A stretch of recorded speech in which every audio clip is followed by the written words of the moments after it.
সকলোকে প্ৰীতি আৰু সম্ভাষণ জনাইছো 2025 বৰ্ষৰ বাবে 20 টাচ নামৰ কিতাপখনৰ পৰা দ্য টাইগাৰ কিং নামৰ লেসনটোৰ পৰা আহিবলগীয়া 30 ৰ পৰা 40 টা শব্দৰ ভিতৰত যেটো 2 নম্বৰ থকা প্ৰশ্নখিনি আহে সেই প্ৰশ্নবিলাক আজি আলোচনা কৰি আছো তোমালোকক আকৌ এবাৰ কৈছো যে প্ৰশ্ন কাকতৰ 16 নম্বৰ প্ৰশ্নত 20 টাচ নামৰ কিতাপখনৰ 2 মাৰ্ক থকা প্ৰশ্নবিলাক আহে মই এটো বাৰে বাৰে কও কিয় কও জানানে কাৰণ প্ৰশ্ন কাকতৰ কোন নম্বৰ প্ৰশ্নত কেনে ধৰণৰ প্ৰশ্ন আহিব হেতু তোমালোকে জনাটো অতিকৈ গুৰুত্বপূৰ্ণ তেতিয়া তোমালোকৰ প্ৰশ্ন কাকত দেখিয়ে ভয় নালাগিব গতিকে আজি এই টাইগাৰ কিং নামৰ পাত্ৰীৰ পৰা অহা 2 মাৰ্ক কোৱেশ্চনখিনি আলোচনা কৰিম হেকলৈকে থাকিবা বুলি আশা কৰিলো 2024 বৰ্ষত অহা প্ৰশ্নটোৰে আৰম্ভ কৰিব লৈছো আজিৰ ভিডিওটো অৱশ্যে 2020 চনতো এই প্ৰশ্নটো পৰীক্ষাত আহিছিল ৰিপিট হৈছে গতিকে ৰিপিট হোৱা প্ৰশ্নখিনি ইম্পৰ্টেন্ট হয় How did the 100th tiger take its revenge on the Tiger King? Tiger King ওপৰত 100 নম্বৰ বাঘটোৱে কেনেকৈ প্ৰতিশোধ লৈছিল?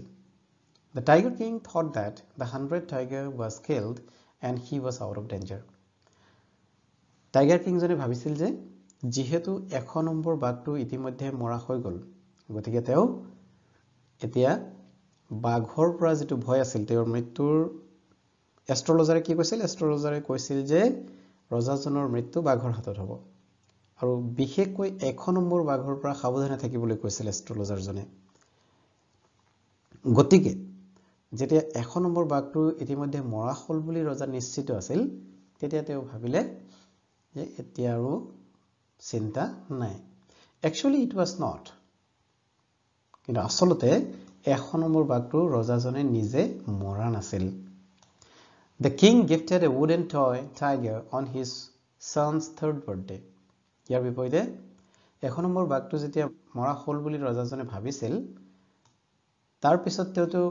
নিশ্চিন্ত হৈ গৈছিল যে তেওঁৰ বাঘৰ হাতত মৃত্যু নহয় তেতিয়া তেওঁ পুত্ৰৰ 3 বছৰীয়া বাৰ্থডেত তেওঁ এটা কাঠৰ বাঘ গিফট কৰিছিল While playing with it, a sliver pierced Maharaja's right hand, which led infection. আৰু এই কাঠৰ বাঘটো লৈ যেতিয়া টয় টাইগাৰটো লৈ যেতিয়া ৰজাই খেলি আছিল খেলি থাকোতে হাতত এটা কাঠৰ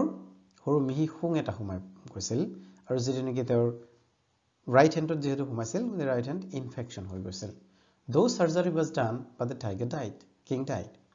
যদিও সাৰ্জাৰি কৰা হৈছিল কিন্তু তেওঁৰ মৃত্যু ঘটিছিল Thus the 100th tiger took its revenge আৰু এনেকৈ 100 নম্বৰ বাঘটোৱে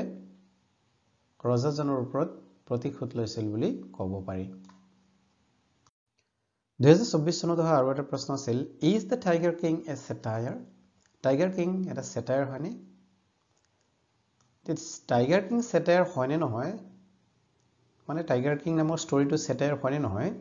হেতু জনাৰ আগত আমি satire কি বস্তু জানিব লাগিব satire মানে হৈছে ব্যংগাত্মকভাৱে লিখা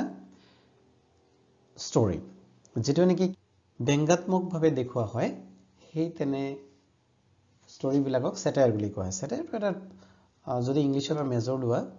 তেতিয়াহলে তোমালোকে এই satire সম্পৰ্কে বিতংকৈ পঢ়িবলৈ পাবা সমকৈ ইমানতে কৈ থলো Yes, the Tiger King is a satire, rather a political satire. হয় Tiger King নামৰ পাৰ্টি বা ষ্টৰীটো এটা satire হয় Rather, বৰঞ্চ ই এটা political satire হয় ৰাজনৈতিক satire. The story mocks the power of the ancient rulers. এই ষ্টৰীত ancient ruler সকলৰ যেটো পাৱাৰ আছিল হি পাৱাৰ ancient ruler মানে আগৰ শাসনকৰ্তা সকলে নিজৰ ক্ষমতা কেনেকৈ অপব্যৱহাৰ কৰিছিল হি তাৰ ওপৰত মক কৰা হৈছে মক মানে ব্যংগ কৰা হৈছে He wanted to change his fate by using his royal power which was not possible. তেওঁ আনকি তেওঁৰ fate মানে কপাল বা ভাগ্য বা বিধিৰ লিখন বুলি আমি যেটো কও তেওঁ বিধিৰ লিখনো কি কৰিব বিচাৰিছিল চেঞ্জ কৰিব বিচাৰিছিল তেওঁৰ ৰয়্যাল পাৱাৰ খটুৱাই তেওঁ হৈছে তেওঁ ৰজা হয় তেওঁৰ যথেষ্ট পাৱাৰ আছে গতিকে তেওঁৰ বিধিৰ লিখনটো তেওঁ খলনি কৰিব বুলি ভাবিছিল কিন্তু কৰিব পৰা নাছিল Why does the Tiger King get his name? 2023 বৰ্ষত এই প্ৰশ্নটো আহিছিল Tiger King জনে এই Tiger King নামটো কেনেকৈ পালে বা কিয় পালে When the royal infant, the Tiger King was born, he came to know that he would be killed by tiger. Royal এলিফেণ্টজন জন্ম হোৱাৰ লগে লগে মানে টাইগাৰ কিং জন্ম হোৱাৰ লগে লগে তেওঁ জানিবলৈ পাইছিল 10 দিন বয়সতে তেওঁ জানিবলৈ পাইছিল 10 দিন বয়সত দেই 10 বছৰ নহয় 10 দিন বয়সতে জানিবলৈ পাইছিল মানে এষ্ট্ৰলজাৰৰ মুখৰ পৰা জানিবলৈ পাইছিল যে তেওঁৰ মৃত্যু বাঘৰ হাতত হ'ব when he became king he decided to kill 100 tiger to prove the prophecy wrong আৰু যেতিয়া তেওঁ 20 বছৰ বয়সত ৰজা হৈছিল ৰজা হোৱাৰ পিছত তেওঁ প্ৰথম কামটো আছিল তেওঁ সিদ্ধান্ত লৈছিল যে 100টা বাঘ মাৰি তেওঁৰ জীৱনৰ সুৰক্ষা নিশ্চিত কৰিব thus he became known as the tiger king আৰু এনেকৈ তেওঁ যেহেতু তেওঁ জন্মৰে পৰা তেওঁ টাইগাৰৰ লগত সম্পৰ্ক তেওঁ বাঘৰ হাতত মৃত্যু হ'ব বুলি কৈছিল আৰু ৰজা হোৱাৰ পিছত তেওঁ বাঘ মাৰিবলৈ আৰম্ভ কৰিছিল সেইকাৰণে তেওঁ লাহে লাহে টাইগাৰ কিং হিচাপে জনাজাত হৈ পৰিছিল What did the Maharaja decide to do when he remembered the astrologer's prediction? 2019 চনত এই প্ৰশ্নটো পৰীক্ষাত আহিছিল মহাৰাজা মানে মহাৰাজা ইয়াত টাইগাৰ কিঙৰ কথাই কোৱা হৈছে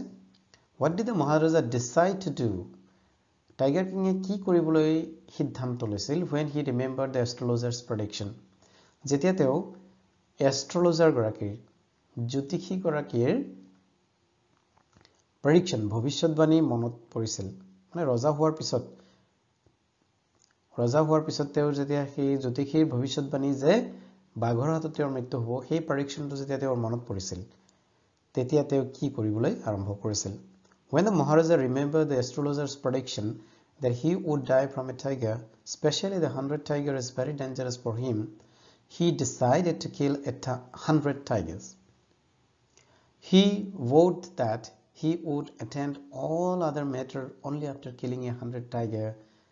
and thus defeat death and prove astrologer wrong. এই সিদ্ধান্ত লৈছিল যে বাকি ৰজা হোৱাৰ পিছত তেওঁৰ বাকি যিবিলাক ৰাজ কাৰ্য থাকে সেইখিনি পিছত সম্পাদন কৰিব প্ৰথমে তেওঁ 100টা বাঘ মাৰি শেষ কৰি ল'ব What did the chief astrologer predict about the tiger king? Astrologer বিলাকৰ ভিতৰত এজন চিফ এষ্ট্ৰলজাৰ আছিল তেখেতে কি প্ৰেডিক্ট কৰিছিল কি ভৱিষ্যতবাণী কৰিছিল 2017 চনত এই প্ৰশ্নটো পৰীক্ষাত আহিছিল The chief astrologer predicted that the newly born royal baby would grow up to become brave hero. নৱজাত সন্তানটি এদিনাখন সাহসী ৰজা হ'ব brave hero হ'ব সাহসী বীৰ হ'ব At the same time he predicted that the infant was born in the hour of bull and therefore would die because of tiger. একে সময়তে তেওঁ আৰু এটা ভৱিষ্যতবাণী কৰিছিল যে যেহেতু এই বেবিৰ জন্ম হৈছিল hour of bull মানে গৰু নহয় জানো এই বুল বা গৰুৰ ক্ষণত জন্ম হোৱাৰ কাৰণে তেওঁ বাঘৰ হাতত মৃত্যু হোৱাটো নিশ্চিত বুলি প্ৰেডিক্ট কৰিছিল 2016 চনত অহা প্ৰশ্নটো What explanation was given by the chief astrologer to the query of the little tiger king? The chief astrologer predicted that the newborn royal baby would die from a tiger, especially the 100 tiger is very dangerous for him. Chief astrologer জনে ভৱিষ্যতবাণী কৈছিল যে royal baby, newborn royal baby এদিনাখন বাঘৰ হাতত মৃত্যু হ'ব আৰু বিশেষকৈ 100 নম্বৰ বাঘটো তেওঁৰ কাৰণে যথেষ্ট dangerous বিপদজনক He provided the explanation that তেওঁ তেতিয়া explain কৰি কৈছিল বিশ্লেষণ কৰি কৈছিল as the infant was born in the hour of bull and the bull and tigers are enemy therefore the future king would die because of tiger যেহেতু ৰজাজনৰ তেখেতৰ জন্ম হৈছিল hour of bull মানে হৈছে ষাঁড় গৰু বা বলদ গৰু নহয় জানো গতি এই ক্ষণ দিনটোত 24 ঘণ্টা থাকে আৰু তাত ক্ষণ থাকে বলে কি হয় এই ক্ষণবিলাক আমি হয়তো নাজানো কিন্তু এষ্ট্ৰলজাৰ সকলে তেওঁলোকে প্ৰতিটো ক্ষণৰ প্ৰতি মুহূৰ্তৰ এটা ক্ষণ তেওঁলোকে ভালকৈ জানে যেনেকৈ ৰাখিৰ লগত মিলি এই ক্ষণবিলাক হয় হয়তো গতিকে এই ক্ষণত এষ্ট্ৰলজাৰ জনে দেখি কৈছিল যে ৰজাজনৰ জন্ম বোলে এই ষাঁড় গৰুৰ ক্ষণত জন্ম হৈছিল আৰু গৰু আৰু বাঘ যেহেতু কি শত্ৰু হয় গতিকে গৰুৰ ক্ষণত জন্ম হোৱাৰ কাৰণে কি হ'ব তেখেতৰ মৃত্যু বাঘৰ হাতত হ'ব বুলি জনে ভৱিষ্যতবাণী কৰিছিল How did the Tiger King celebrate the killing of the 100 tiger 2014 চনত এই প্ৰশ্নটো পৰীক্ষাত আহিছিল 1 নম্বৰ বাঘটো যেতিয়া মৰা হৈছিল বুলি তেওঁ ভাবিছিল ৰজাজনে তেতিয়া তাক কেনেকৈ সেলিব্ৰেট কৰিছিল The killing of 100 tiger was celebrated in a grand style of celebrate কৰা হৈছিল When he thought that he had killed 100 tiger he ordered his men to bring the dead tiger in a grand procession 1 number বাঘটো যেতিয়া মৰা বুলি তেওঁ নিশ্চিত হৈছিল তেতিয়া তেওঁ আদেশ দিছিল যাতে বাঘটো grand procession ডাঙৰ procession কৰি অনা হয় It was buried and a tomb was erected over it যেনেকৈ মানুহৰ মৃত্যু হলে তাত কি কৰা হয় স্মৃতি খোদ বনোৱা হয় ঠিক তেনেকৈ এই বাঘটোৰ যত ৰখা হৈছিল তাতো স্মৃতি খোদৰ নিচিনাকৈ বনাই দিয়া হৈছিল মানে 1 নম্বৰ বাঘটোৰ বৰ মৃত্যুক ভালকৈ সেলিব্ৰেট কৰা হৈছিল গ্ৰেন্ড ষ্টাইলত সেলিব্ৰেট কৰা হৈছিল